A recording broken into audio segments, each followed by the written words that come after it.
Black billionaire girl's seat stolen by white passenger. Seconds later, flight gets grounded. "Excuse me, you're in my seat," Aaliyah Thompson said firmly, holding out her first-class boarding pass. The white businessman didn't even look up from his phone. "No, little girl," he muttered, waving dismissively. "You must be confused. This is my seat." Gasps echoed across the cabin as Aaliyah's eyes narrowed. What happened next would ground a flight before it ever left the runway, expose ugly prejudice at 30,000 HNFT, and prove that sometimes the person you underestimate has more power than you could ever imagine. This 11-year-old girl was about to teach an entire airplane a lesson about respect, dignity, and the dangerous assumption that appearances tell you everything about someone's worth. Welcome to Black Empowerment Channel. Every story we share is more than just drama. It's a reminder of strength, resilience, and justice. If you believe in celebrating Black excellence and standing against injustice and prejudice, hit that like and subscribe button right now.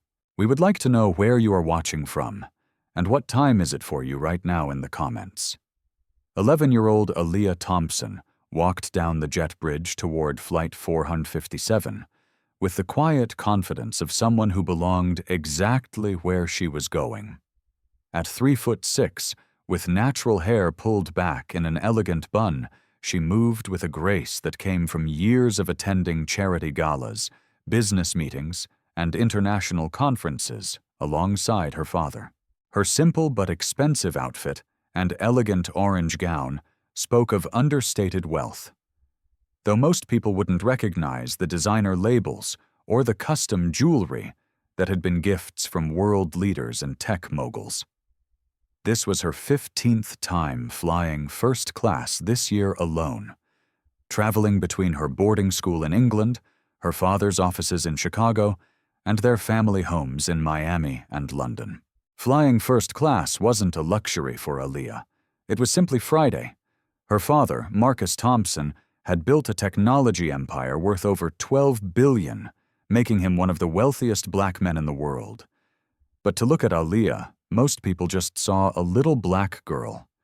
And unfortunately, that was exactly how the man in seat 2A saw her. She approached row 2 and immediately noticed the problem. A middle-aged white businessman had spread himself across her window seat like he owned the entire aircraft. His expensive suit was wrinkled from travel, his graying hair disheveled, and his general demeanor suggested the kind of entitlement that came from years of assuming the world would bend to his will. He was typing aggressively on his phone, completely oblivious to the fact that he was sitting in someone else's assigned seat. "Excuse me?" Aaliyah said politely, her voice carrying the refined accent that came from years of international education. "I believe you're sitting in my seat." She held out her boarding pass, clearly showing seat 2A first class, printed with her name, Miss A. Thompson. The ticket was pristine, expensive, and undeniably legitimate. Any reasonable person would have looked at it, apologized for the mistake, and immediately moved to their correct seat.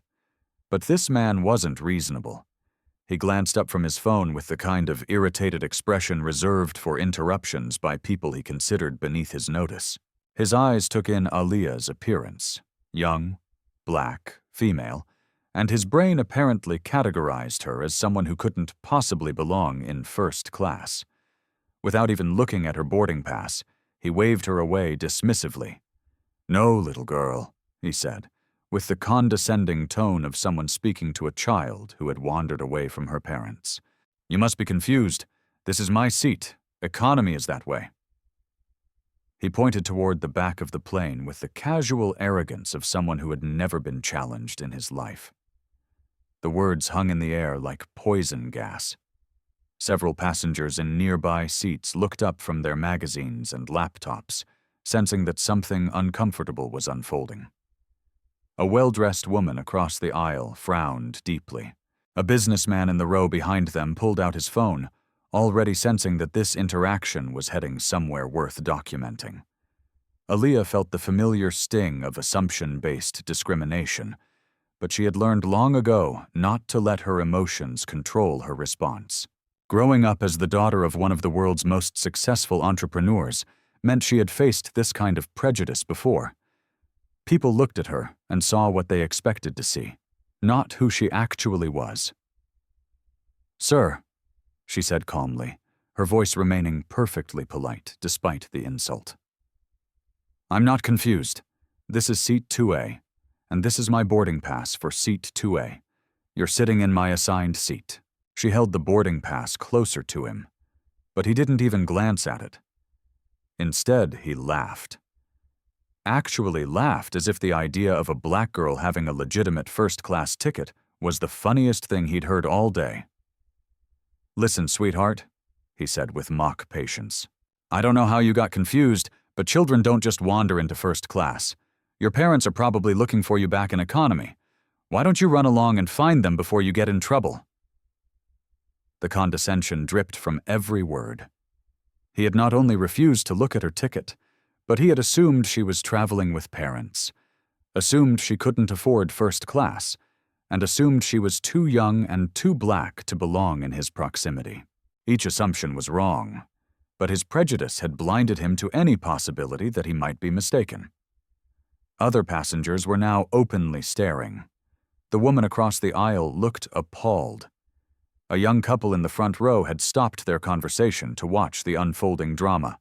An elderly businessman was shaking his head in disgust, clearly recognizing the racial undertones of the interaction.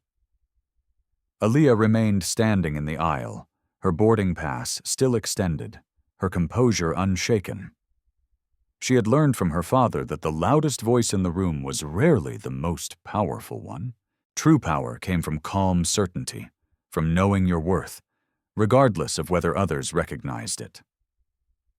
"Sir, I'm going to ask you one more time to please look at my boarding pass and move to your correct seat," she said, her voice carrying a new edge that suggested this politeness was a choice, not a weakness. The businessman finally looked up from his phone with genuine annoyance, as if this black girl was ruining his entire day by having the audacity to claim a seat he had decided belonged to him.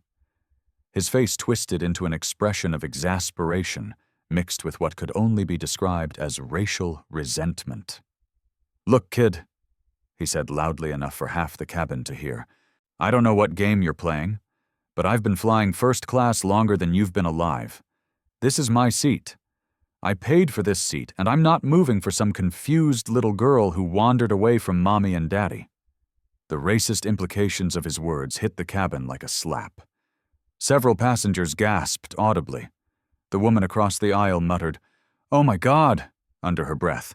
The businessman with the phone was now openly recording, recognizing that he was witnessing a moment of naked prejudice that would likely go viral within hours. But what the racist passenger didn't know, what he couldn't have known based on his ignorant assumptions, was that he had just made the biggest mistake of his life. He had chosen to discriminate against the daughter of one of the most powerful men in the world. He had decided to humiliate a girl who had access to resources and influence that could destroy his career with a single phone call. Aaliyah Thompson was not just any 11-year-old girl. She was the heir to a business empire, the daughter of a man who owned airlines, hotels, and technology companies across 6 continents. She was someone who had dined with presidents and prime ministers, someone who spoke 4 languages and had been featured on the cover of Forbes as one of the most influential girls in the world. And she was about to remind this racist businessman that appearances could be very, very deceiving.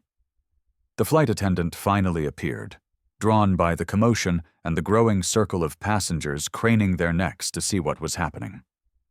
But instead of immediately checking the boarding passes and resolving the obvious seating dispute, she looked at the well-dressed white businessman and then at the black girl, and her own biases began to show. "Is there a problem here?" she asked. But her tone and body language suggested she had already decided who she believed belonged in first class and who didn't. If you're enjoying this story about standing up to discrimination, and you want to see how this powerful girl handles this racist situation, make sure to hit that subscribe button and ring the notification bell. Have you ever witnessed someone being discriminated against because of their race or age? What would you have done in this situation? Let me know in the comments below. The flight attendant's arrival should have been the moment when justice prevailed and common sense restored order to the cabin. A simple check of boarding passes would have immediately revealed that Aaliyah was in the right and the businessman was in the wrong. But instead of approaching the situation with professional neutrality, the flight attendant's own unconscious biases began to influence her judgment. She was a woman in her 40s with 20 years of experience in airline customer service. And unfortunately, those 20 years had taught her to make quick judgments about passengers based on appearance, age, and race. Looking at the well-dressed businessman in the expensive suit, she saw authority and legitimacy. Looking at Aaliyah, she saw a girl who probably didn't belong in first class. "Ma'am," the flight attendant said to Aaliyah, with the kind of patronizing patience reserved for difficult children. "Can I see your boarding pass?" The request itself wasn't unreasonable, but the tone and the fact that she had asked only Aaliyah for documentation, while ignoring the businessman's complete lack of proof, revealed where her assumptions lay. Aaliyah handed over her boarding pass without comment, watching as the flight attendant examined it with unnecessary scrutiny, as if she expected to find evidence of fraud or forgery. The boarding pass was legitimate, expensive, and clearly showed Aaliyah's assignment to seat 2A. But instead of immediately asking the businessman to move, the flight attendant hesitated, clearly uncomfortable with the idea of confronting a well-dressed white man on behalf of a black girl. "This does show seat 2A," the flight attendant admitted reluctantly, "but there seems to be some confusion." "Sir," she turned to the businessman with a much more deferential tone, "could I possibly see your boarding pass as well?" The businessman looked up with the irritated expression of someone whose authority had been questioned by people he considered his inferiors. "I don't need to show you anything," he said dismissively. "I've been sitting in first class for years. This little girl is obviously in the wrong section." His refusal to produce his boarding pass should have been a red flag, but the flight attendant seemed more concerned with avoiding conflict with the aggressive white passenger than with enforcing airline policy or protecting the black girl who was clearly being discriminated against. "Well," the flight attendant said weakly, "perhaps we could find Miss Thompson another seat in first class. I'm sure we can work something out that makes everyone comfortable." The suggestion was outrageous.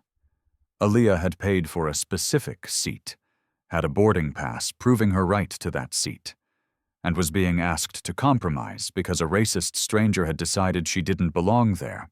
It was exactly the kind of institutional bias that her father had spent his entire career fighting against in boardrooms and business deals around the world. But before Aaliyah could respond, the businessman escalated the situation with words that revealed the true depth of his prejudice. "You should go find your economy seat," he said with a smirk that made his racist intent unmistakable. "Maybe back near the bathrooms where you belong. I'm sure your parents are wondering where their little girl wandered off to." The words hit the cabin like a bomb. Several passengers gasped audibly. A woman in the front row covered her mouth in shock. The businessman recording on his phone zoomed in, recognizing that he was capturing a moment of pure, unfiltered racism that would likely become evidence in a civil rights lawsuit. The comment about the bathrooms was particularly vicious, playing into historical stereotypes about where black people belonged on transportation. Some passengers chuckled under their breath. Whether from nervousness or agreement was unclear, but their laughter only added to the hostile environment being created around an 11-year-old girl who had done nothing wrong except exist while black in first class. Aaliyah felt the familiar fire of righteous anger building in her chest, but she had learned from her father's example how to channel that anger into something more powerful than emotion. Marcus Thompson had taught her that the most effective response to discrimination wasn't fury. It was icy calm combined with devastating action. "Sir," she said, her voice remaining perfectly controlled despite the racial abuse she was enduring. "I paid for this seat with my own money. I belong here more than you do since you apparently don't even have a boarding pass to prove you belong anywhere on this aircraft." Her words were precise and cutting, delivered with the kind of quiet authority that made several passengers sit up and take notice. This wasn't just a confused girl. This was someone who spoke with the confidence of someone accustomed to being heard and respected. But the businessman was too deep in his racist assumptions to recognize the warning signs. Instead of backing down, he doubled down on his discrimination, making comments that would soon be broadcast to millions of people around the world. "You don't even look like you could afford a ticket here," he said loudly, his voice carrying throughout the first-class cabin. "What did you do? Steal someone's boarding pass? Or maybe Daddy's company is flying you somewhere for charity?" The racist implications were now impossible to ignore. He had suggested that a black girl couldn't legitimately afford first class, that she might be a thief, and that any wealth in her family must come from charity rather than achievement. Each word dug his grave deeper, but his prejudice had blinded him to the magnitude of his mistake. Other passengers were now actively choosing sides. The woman across the aisle looked furious. An elderly black businessman in row 3 was shaking his head with recognition. He had clearly faced similar discrimination himself. A young white couple was whispering to each other, the woman looking appalled while the man seemed unsure how to react. The flight attendant, faced with an increasingly ugly situation, made the worst possible choice. Instead of firmly enforcing airline policy and removing the aggressive passenger who was creating a hostile environment, she turned to Aaliyah with a warning that revealed exactly where her loyalties lay. "Miss Thompson," she said with barely concealed irritation, "I'm going to need you to lower your voice and find a solution that works for everyone, or I'll have to ask you to leave the aircraft for causing a disturbance."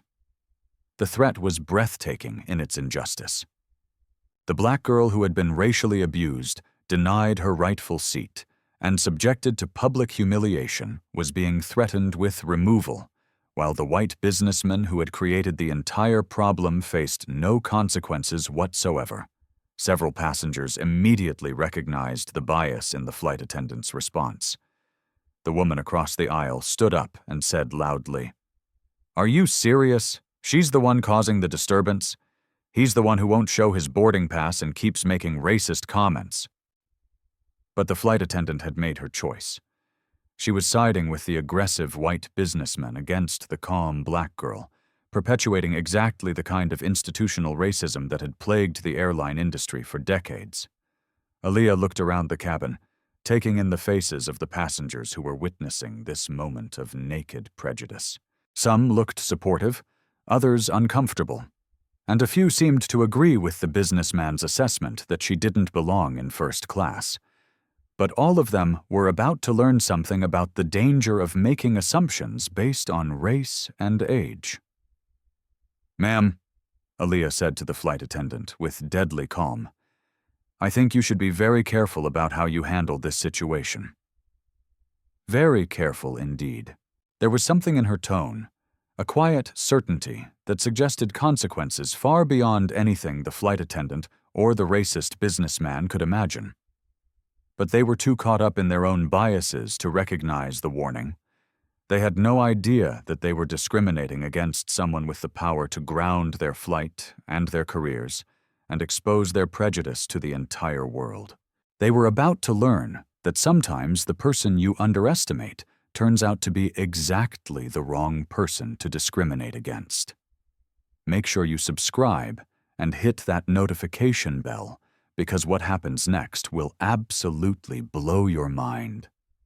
This girl is about to reveal exactly who she is, and this racist passenger's world is about to come crashing down.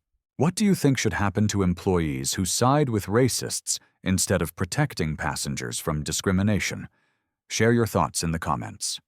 The tension in the first-class cabin had reached a breaking point. What had started as a simple seating dispute had escalated into a public display of racial discrimination with passengers, crew, and airline staff, choosing sides based on their own biases and moral compasses. The atmosphere was electric with unspoken conflict, and everyone could sense that something significant was about to happen.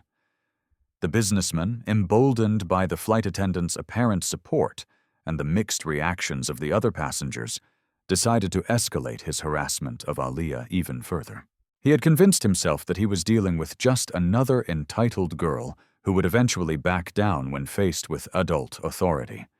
His prejudice had blinded him to the quiet strength in Aliyah's voice and the dangerous calm in her demeanor. "You know what your problem is," he said, standing up from the seat that didn't belong to him and towering over Aliyah in what was clearly meant to be an intimidating display. "Your problem is that you people think you can just take whatever you want. You think you deserve things you haven't earned. Well, this is the real world, little girl, and in the real world there are consequences for not knowing your place." The racist language was now so explicit that even passengers who had been trying to mind their own business couldn't ignore it. "You people, your place."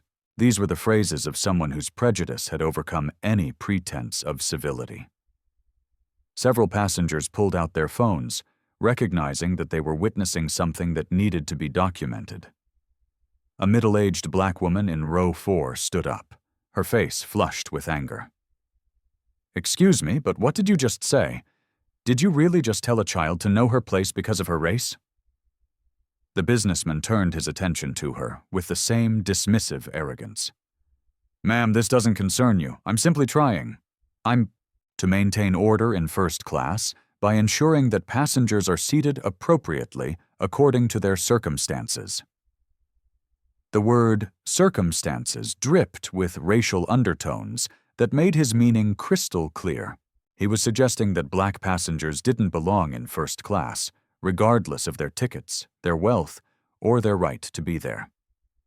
It was segregationist thinking disguised as airline policy. But Aliyah Thompson had heard enough. She had been raised by a father who had faced this exact kind of discrimination on his way to building a business empire. And she had been taught never to back down when confronted with injustice. More importantly, she had been given tools to fight back that this racist businessman couldn't even imagine. "Sir," she said, her voice cutting through the chaos with laser precision, "I think you should sit down and be quiet now." There was something in her tone that made several passengers turn to look at her more carefully. This wasn't the voice of a confused girl or a powerless victim. This was the voice of someone who had been underestimated and was about to reveal exactly how big a mistake that was. The businessman laughed, the sound harsh and mocking. "Oh, really? And what are you going to do about it, little girl? Call your mommy. Tell the principal. This is the adult world, and adults handle things differently than children." "You're absolutely right," Aliyah replied with a smile that didn't reach her eyes. "Adults do handle things differently, and you're about to learn exactly how differently." She reached into her designer purse, a purse that cost more than most people's monthly salary, though the businessman was too blinded by prejudice to recognize luxury when he saw it, and pulled out her phone. It wasn't just any phone. It was the latest model with custom modifications that only a handful of people in the world possessed. The kind of device that came with direct access to corporate boardrooms and government offices around the globe. "I think it's time I called my father," she said calmly. The businessman laughed even harder. "Oh, please do. I'm sure Daddy will come running to rescue his precious little princess. Maybe he can explain to you how airline seating actually works." Several passengers exchanged glances, sensing that the businessman had just made a crucial error. There was something about Aliyah's confidence, something about the way she carried herself that suggested her father might not be just any concerned parent. But the businessman was too caught up in his own arrogance to recognize the warning signs. Aliyah speed-dialed a number that connected her directly to one of the most powerful offices in the global economy. As the phone rang, she looked around the cabin with a calm certainty of someone who was about to turn the tables on everyone who had underestimated her. "Hello, Daddy," she said when the call connected, her voice carrying clearly through the quiet cabin. "I'm sorry to bother you during your board meeting, but I have a situation that requires your immediate attention." The businessman was still smirking, completely unaware that he was about to face consequences beyond his worst nightmares. The flight attendant looked nervous for the first time, beginning to sense that maybe she had misjudged the situation. Other passengers leaned forward, trying to hear both sides of the conversation. "I'm on Flight 457 to Miami," Aaliyah continued, "and there's a passenger in my assigned seat who refuses to move. He's made several racist comments, called me names, and suggested that black passengers don't belong in first class. The flight attendant is supporting his position and has threatened to remove me from the aircraft for demanding my rightful seat." She paused, listening to her father's response, then looked directly at the businessman with an expression that could freeze water. "His name?" she said into the phone. "Let me ask him." She turned to the businessman with mock politeness. "Sir, could you please tell me your name? My father would like to know exactly who he's dealing with." The businessman's smirk began to falter slightly, but his arrogance was still intact. "Tell your daddy that my name is Edward Cartwright, and I've been flying first class since before you were born. Maybe he can teach his daughter some manners while he's at it." Aaliyah repeated the name into the phone, then listened as her father's voice became audible to passengers sitting nearby. What they heard made several of them gasp in recognition and fear. "Edward Cartwright," the voice from the phone said with icy authority. "I want you to listen very carefully to what I'm about to tell you. You have just made the biggest mistake of your life." The businessman's face began to change as he recognized something dangerous in the voice coming from the girl's phone. This wasn't just an angry parent. This was something else entirely. "My daughter is Aaliyah Thompson," the voice continued, "and I am Marcus Thompson, CEO of Thompson Global Enterprises. You may recognize my companies: Thompson Airways, Thompson International Hotels, Thompson Technology, and about 40 other businesses that employ over 200,000 people worldwide." The name hit the cabin like a thunderbolt. Marcus Thompson was one of the most famous entrepreneurs in the world, a billionaire whose business empire spanned multiple industries and continents. His face had been on the cover of Time magazine as one of the most influential people of the year. His daughter wasn't just any girl. She was the heir to one of the largest privately held companies in the world. Edward Cartwright's face went from confident smirk to horrified realization in the span of 3 seconds.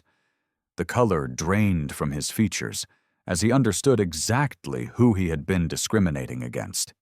He had chosen to be racist toward the daughter of one of the most powerful black men in the world, and he had done it in front of dozens of witnesses with cameras. Several passengers were now openly staring at Aaliyah with recognition and awe. The businessman, who had been recording, was zooming in on Cartwright's face, capturing the moment when arrogance turned to terror. The flight attendant looked like she was about to faint as she realized she had threatened to remove the daughter of a man who probably owned more airline stock than anyone else on the planet. But Marcus Thompson wasn't finished speaking. "Mr. Cartwright," his voice continued, "now carrying the full weight of billionaire authority, you insulted my daughter, discriminated against her based on her race, and created a hostile environment that violated both federal civil rights laws and basic human decency. What happens next is entirely up to you." The businessman tried to speak, his voice coming out as a weak croak. "Mr. Thompson, I didn't know. I was just... You were just what?" Marcus Thompson's voice cut through his stammering like a knife. "You were just being racist. You were just assuming that a black girl couldn't possibly belong in first class. You were just revealing exactly the kind of person you really are." Cartwright looked around the cabin desperately, as if hoping someone might defend him or offer him an escape route. But every face he saw reflected disgust, anger, or satisfaction at seeing justice about to be served. The passengers who had witnessed his discrimination now understood they had watched someone choose exactly the wrong target for their prejudice. The flight attendant tried to salvage the situation with damage control. Mr. Thompson, I apologize for any misunderstanding. I'm sure we can resolve this situation quickly. And there is no misunderstanding. Marcus Thompson's voice interrupted her with Arctic coldness. You sided with a racist passenger against my daughter. You threatened to remove her from an aircraft while allowing him to continue his discrimination. You failed in your most basic duty to protect passengers from harassment. Aaliyah stood calmly in the aisle, watching as the two adults who had humiliated her just minutes earlier began to understand the magnitude of their mistake. Her father had taught her that true power wasn't about revenge. It was about justice, and ensuring that discrimination had consequences that would prevent it from happening to others. Now, Marcus Thompson continued, his voice filling the cabin with absolute authority. Here's what's going to happen next. Make sure you're subscribed because what happens next will absolutely shock you. This billionaire CEO is about to demonstrate exactly what real power looks like when someone discriminates against his daughter. Do you think people who make racist assumptions get what they deserve when they face consequences? Let me know your thoughts in the comments below. The silence in the first-class cabin was deafening as Marcus Thompson's voice continued to emanate from Aaliyah's phone with the authority of someone who controlled billions of dollars and had the power to change lives with a single decision. Every passenger was transfixed, understanding that they were witnessing a moment when prejudice met consequences in the most dramatic way possible. "Mr. Cartwright," Marcus Thompson said, his voice carrying the icy precision of a man who had built an empire by making decisions quickly and executing them ruthlessly. "You need to understand exactly what you've done. You didn't just insult a girl. You insulted my daughter. You didn't just make racist comments. You made them about a member of my family, and you did it all in front of witnesses who are recording every word." Edward Cartwright's transformation from arrogant businessman to terrified defendant was complete. Sweat had begun to bead on his forehead despite the air conditioning, and his hands were visibly shaking as he realized that his casual racism had just destroyed his life in ways he couldn't even begin to calculate. "Sir," Cartwright stammered, his voice barely above a whisper, "I sincerely apologize. I had no idea who— if I had known—" "If you had known what?" Marcus Thompson's voice cut through his pathetic attempt at damage control like a blade. "If you had known she was my daughter, would you have treated her with respect? But since you thought she was just another black girl, racism was acceptable." The question exposed the core of Cartwright's prejudice and the fundamental problem with his attempted apology. He wasn't sorry for being racist. He was sorry for being racist towards someone with the power to destroy him. His moral failure was complete and public, documented by multiple cameras for the world to see. "Mr. Thompson," the flight attendant interjected desperately, "I want to assure you that our airline doesn't tolerate discrimination of any kind. This was simply a misunderstanding about seating arrangements." Marcus Thompson's laugh was cold and humorless. "A misunderstanding? My daughter showed you her boarding pass, proving her right to seat 2A. Mr. Cartwright refused to show his boarding pass at all. She remained calm and polite while he made racist comments, and you threatened to remove her from the aircraft while taking his side. Exactly what part of that was a misunderstanding?" "Why?" The flight attendant had no answer, because there was no answer. Her bias had been exposed as clearly as Cartwright's racism, and now she was facing the consequences of siding with prejudice instead of protecting a passenger from discrimination. But Marcus Thompson was just getting started. His voice took on a tone that suggested he was moving from establishing facts to taking action.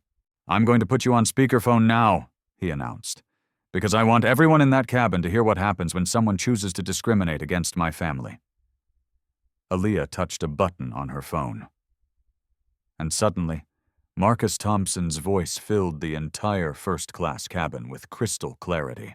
Every passenger could hear every word as one of the world's most powerful CEOs prepared to demonstrate exactly what real consequences looked like. "Captain Ellis," Marcus Thompson said, and several passengers gasped as they realized he was speaking directly to the pilot. "This is Marcus Thompson. I need you to stop this aircraft immediately and return to the gate." "Mr. Thompson," the captain's voice came through the plane's communication system, clearly surprised to be receiving a direct call from such a high-profile passenger. "Sir, we're currently in the queue for takeoff.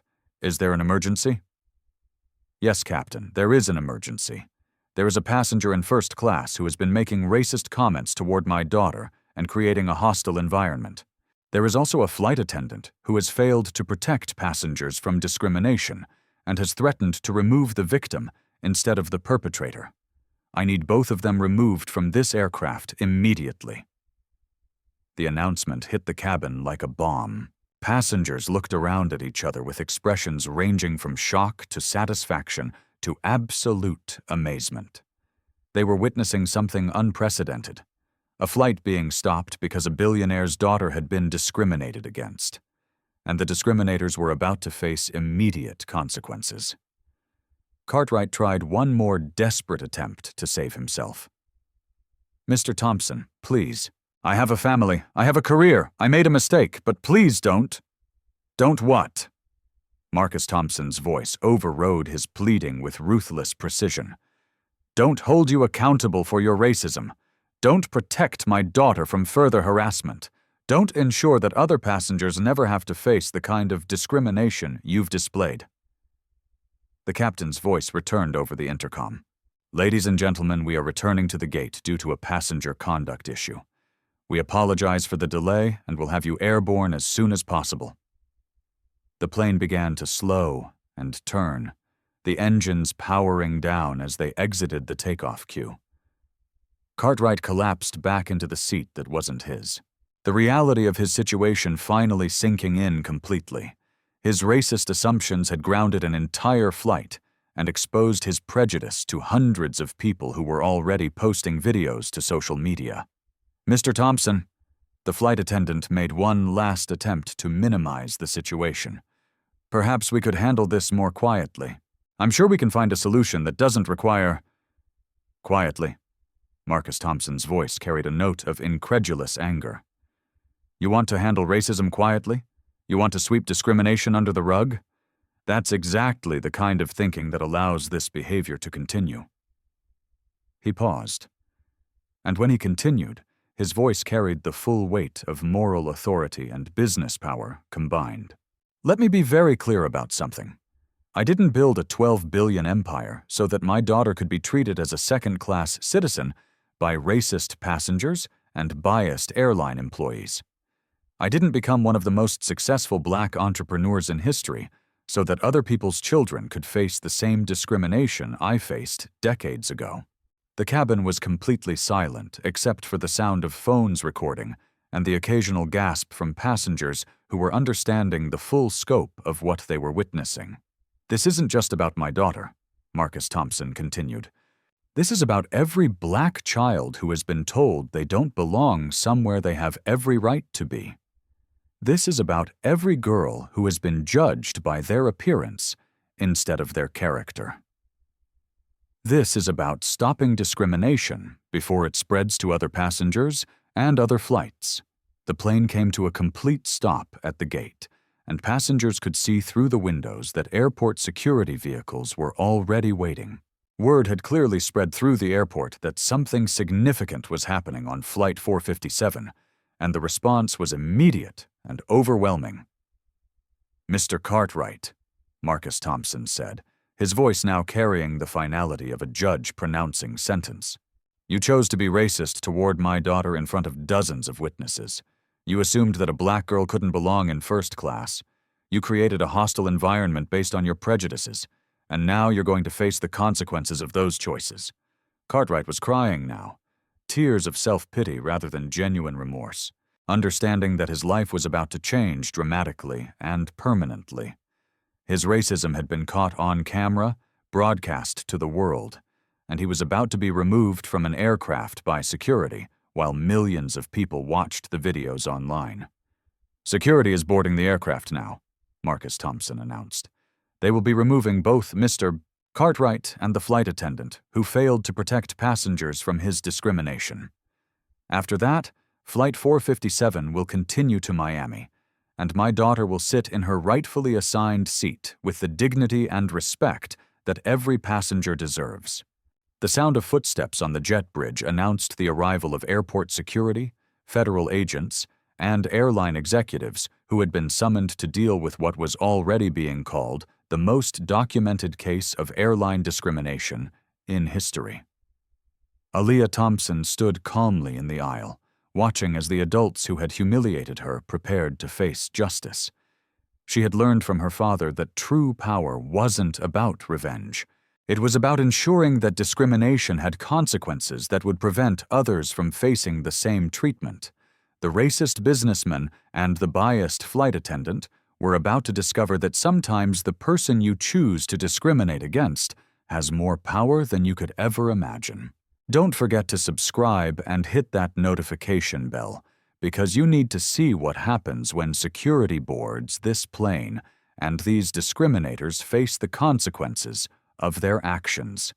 Have you ever seen someone's racism come back to destroy their life dramatically? Share your thoughts about what these people deserve in the comments below. The jet bridge echoed with the sound of multiple footsteps as a small army of officials boarded Flight 457. Airport security led the way, followed by FBI agents, airline executives, and what appeared to be legal representatives. The presence of federal agents transformed the situation from a simple airline incident into a potential criminal investigation. And every passenger in the cabin understood they were witnessing something that would make international headlines.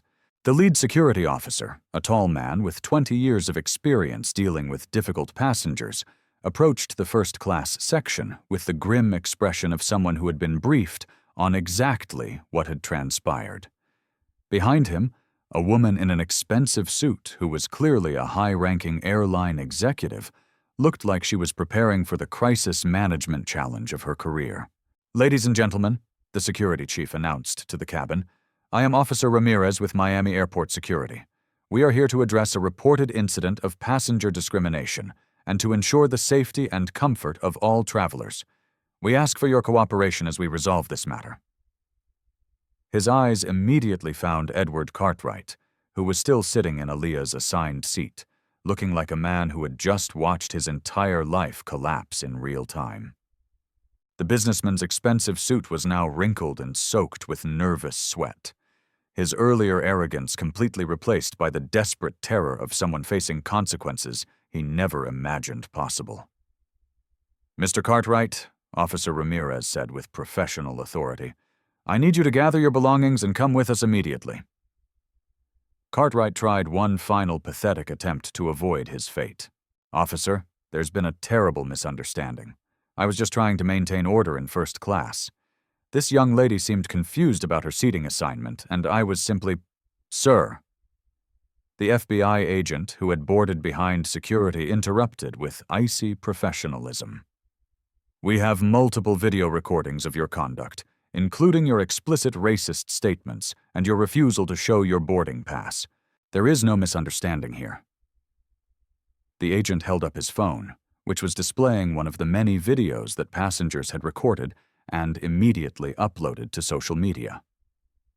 The footage clearly showed Cartwright's discriminatory behavior, his racist comments, and his arrogant refusal to acknowledge Aaliyah's legitimate boarding pass. Furthermore, the agent continued, "We have a complaint from Marcus Thompson alleging federal civil rights violations. Your conduct today potentially violates multiple federal statutes regarding discrimination in public accommodations." The words, "federal civil rights violations," sent a visible shiver through Cartwright's body. He was no longer just facing embarrassment or job consequences. He was potentially facing criminal charges that could result in federal prosecution, substantial fines, and even prison time. The airline executive stepped forward, her face pale with the understanding that her company was facing a public relations nightmare of epic proportions. "Mr. Cartwright, I am Lisa Harper, Senior Vice President of Customer Relations for the airline. I need you to understand that your behavior today violates every policy and value our company stands for. She turned to address the entire cabin, clearly aware that dozens of cameras were recording her every word. On behalf of our airline, I want to apologize to Miss Thompson and to every passenger who witnessed this unacceptable display of discrimination. This behavior does not represent our company values, and we will be taking immediate and comprehensive action to address it. But Cartwright wasn't finished making his situation worse. Desperate and panicking, he made one final appeal that only served to dig his grave deeper. "You don't understand," he said, his voice rising with hysteria. "I've been flying first class for 20 years. I'm a platinum member. I deserve better treatment than this. I was just trying to maintain standards." The racist implications of his words, that standards meant keeping black girls out of first class, were lost on no one in the cabin. Several passengers groaned audibly at his continued display of prejudice, even in the face of law enforcement. "Mr. Cartwright," Officer Ramirez said with the patience of someone who had dealt with thousands of difficult passengers, "you need to come with us now, or you will be placed under arrest for interfering with a federal investigation." Meanwhile, the flight attendant who had sided with Cartwright's discrimination was facing her own reckoning. A second airline executive, a stern-looking man in his 50s, approached her with the expression of someone about to deliver life-changing news. "Ms. Hale," he said gravely, "I am Victor Lang, Director of Human Resources. Your conduct today represents a fundamental failure of your duties as a customer service representative and a violation of our company's anti-discrimination policies." The flight attendant, whose name was apparently Hale, tried to defend her actions with the same weak excuses that had failed her earlier. "Sir, I was just trying to maintain order and follow proper procedures. I didn't want to create the confrontation." "You didn't want to create the confrontation." Lang's voice carried the incredulity of someone who couldn't believe what he was hearing. "So, instead of checking boarding passes and enforcing airline policy, you chose to threaten the victim of discrimination while protecting the perpetrator." He held up his own phone, which was displaying the viral videos that were already spreading across social media platforms around the world. "Miss Hale, your bias is documented on video and has been viewed by millions of people in the last 30 minutes. You threatened to remove a passenger for demanding her rightfully assigned seat, while allowing a racist customer to continue his harassment." The flight attendant's face crumpled as she realized that her career was over just as definitively as Cartwright's. She had let her own unconscious biases influence her professional judgment, and now she was facing the consequences in the most public way possible. But the most dramatic moment was yet to come. As Cartwright finally stood up from Aaliyah's seat, gathering his belongings with shaking hands, Marcus Thompson's voice returned over the phone speaker with an announcement that would be remembered long after the flight landed. "Ladies and gentlemen," his voice filled the cabin with absolute authority, "I want you to understand what you've witnessed today. You've seen how quickly and completely racism can be exposed when someone chooses the wrong target for their discrimination." Every passenger was listening intently, understanding that they were hearing from one of the most powerful business leaders in the world as he delivered a lesson about prejudice and consequences. "Mr. Cartwright assumed that because my daughter is young and black, she couldn't possibly belong in first class. He never considered that she might be the daughter of someone with the power to ground his flight and end his career. His prejudice blinded him to the possibility that appearances can be very deceiving."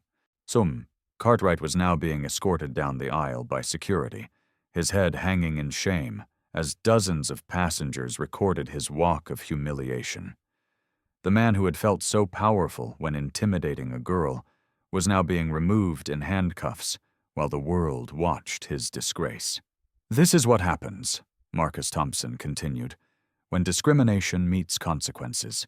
When racism encounters real power, when people who think they can abuse others based on race discover that some of those others have the resources to fight back."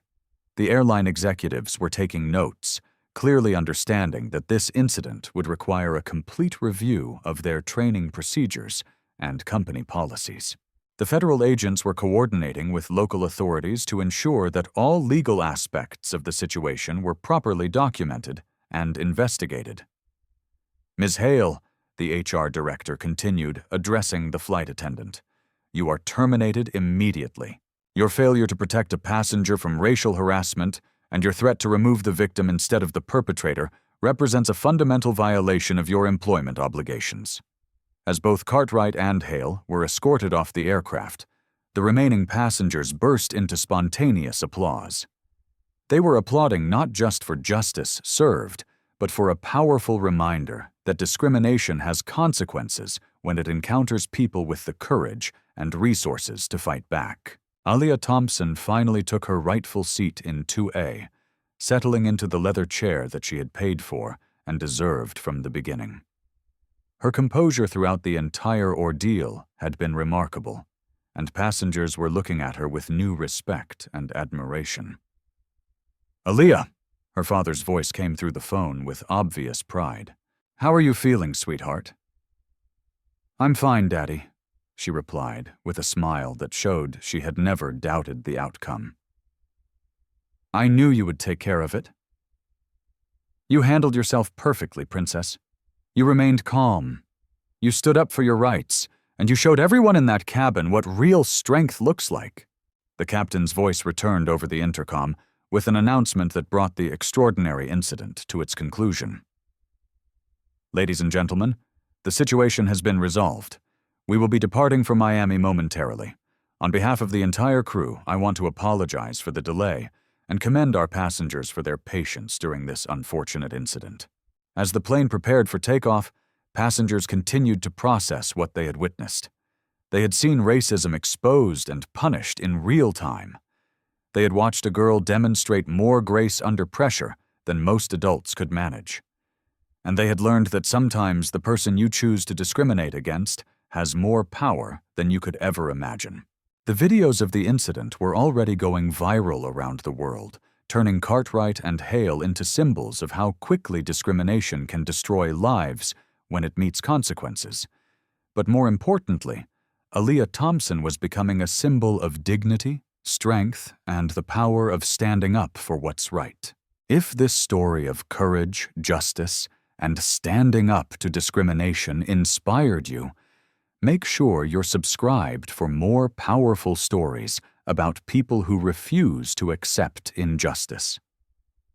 Have you ever witnessed discrimination and wished you had spoken up? How can we all work together to ensure that everyone is treated with the dignity they deserve? Share your thoughts and experiences in the comments below, and let's continue this important conversation about creating a world where respect truly is not optional.